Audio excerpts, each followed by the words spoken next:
শিল্প চাই, কাজ চাই, বাম পথে বাংলা চাই, এই স্লোগানকে সামনে রেখে আমরা গোটা রাজ্যে এই কর্মসূচি শুরু করি। একটার পর একটা জেলায় এই কর্মসূচি হয়েছে। গতকাল মুর্শিদাবাদে ছিল, আজ দক্ষিণ দিনাজপুরে হচ্ছে, পূর্ব মেদিনীপুরে হচ্ছে, কাল হুগলিতে আছে। কেন আমরা বক্রেশ্বর তাপবিদ্যুৎ কেন্দ্রের সামনে এই কর্মসূচি করলাম? দিনটি ছিল 17 জানুয়ারি। আমাদের শ্রদ্ধেয় কমরেড, এই রাজ্যের প্রাক্তন মুখ্যমন্ত্রী জ্যোতি বসুর মৃত্যুদিনের দিন। এই শিল্প চাই, কাজ চাই, জ্যোতি বসু, বুদ্ধদেব ভট্টাচার্য, এর একটা সম্পর্ক রয়েছে। একটা সময় পশ্চিমবাংলায় যখন উত্তাল ছাত্র যুব আন্দোলন সংগঠিত হচ্ছে গোটা রাজ্যে, একদিকে হলদিয়া পেট্রোকেমিক্যাল তৈরি করতে হবে জুয়াএফআই এর দাবি, অন্যদিকে বক্রেশ্বর তাপবিদ্যুৎ কেন্দ্র করতে হবে দাবি। এই দাবি নিয়ে মিছিল সভা সংগঠিত হচ্ছে।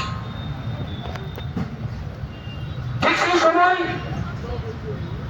৭৭ সালে পশ্চিমবাংলায় বামপন্থী ভোট সরকার আসার পর গ্রামে গ্রামে মানুষের বাড়িতে বাড়িতে যেমন বিদ্যুৎ পৌঁছে দিল, মাঠে চাষ করার জন্য বিদ্যুৎ গেল, ছোট ছোট কারখানা তৈরি হলো, ক্ষুদ্র শিল্প তৈরি হলো। তার ফলে প্রতিদিন বিদ্যুতের চাহিদা বাড়তে শুরু করলো। ৭৭ সাল থেকে ৮৩ সাল পর্যন্ত এই বিদ্যুৎ করে বললো যে এই গোটা বাংলাটাকে অন্ধকার থেকে আলোর পথে নিয়ে যেতে হবে। তাই ৬৩০ মেগাওয়াট বিদ্যুৎ তৈরি করার একটা তাপবিদ্যুৎ কেন্দ্র বক্রেশ্বরে হবে। হলদিয়া পেট্রোকেমিক্যাল হবে। লড়াই চলছে। কেন্দ্রীয় সরকারকে বলল, জ্যোতি বসুর বামপন্থী সেই সময়ের সরকার, যে আপনি আমাদেরকে টাকা দেন, টাকা দিতে রাজি হলো না। সেই সময় সোভিয়েত ইউনিয়ন বললো আমি টাকা দেবো, পারমিশন পাওয়া যাচ্ছে না।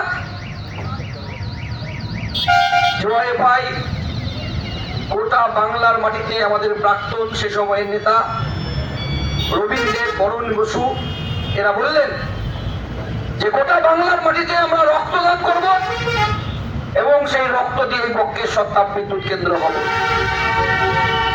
গোটা বাংলার প্রাক্তন নেতৃত্বরা জানেন, সমস্ত জায়গায়, সমস্ত লোকালে, ইউনিটে, বক্রেশ্বরে হাজার হাজার কর্মীরা রক্ত দিলেন। বক্রেশ্বর তাপবিদ্যুৎ কেন্দ্র তৈরি হলো, হলদিয়া পেট্রোকেমিক্যাল তৈরি হলো। পূর্ব মেদিনীপুর জেলায় বামপন্থী সরকারের সময় একটার পর একটা কারখানা তৈরি হলো, এক্সাইড কারখানা তৈরি হলো,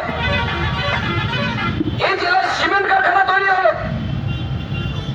কোলাঘাটে তাপবিদ্যুৎ কেন্দ্র তৈরি হলো। একটার পর একটা কারখানা পূর্ব মেদিনীপুর তৈরি হলো, গোটা পশ্চিম বাংলায় তৈরি হলো। তৃণমূল কংগ্রেস বা বিজেপি এই রাজ্যের মাটিতে, জেলার মাটিতে চ্যালেঞ্জ করে বলতে পারবে না যে নতুন করে একটা সেফটি পিনের কারখানা উদ্বোধন করেছেন। উল্টো দিক দিয়ে দেখতে গেলে পশ্চিম বাংলার মাটিতে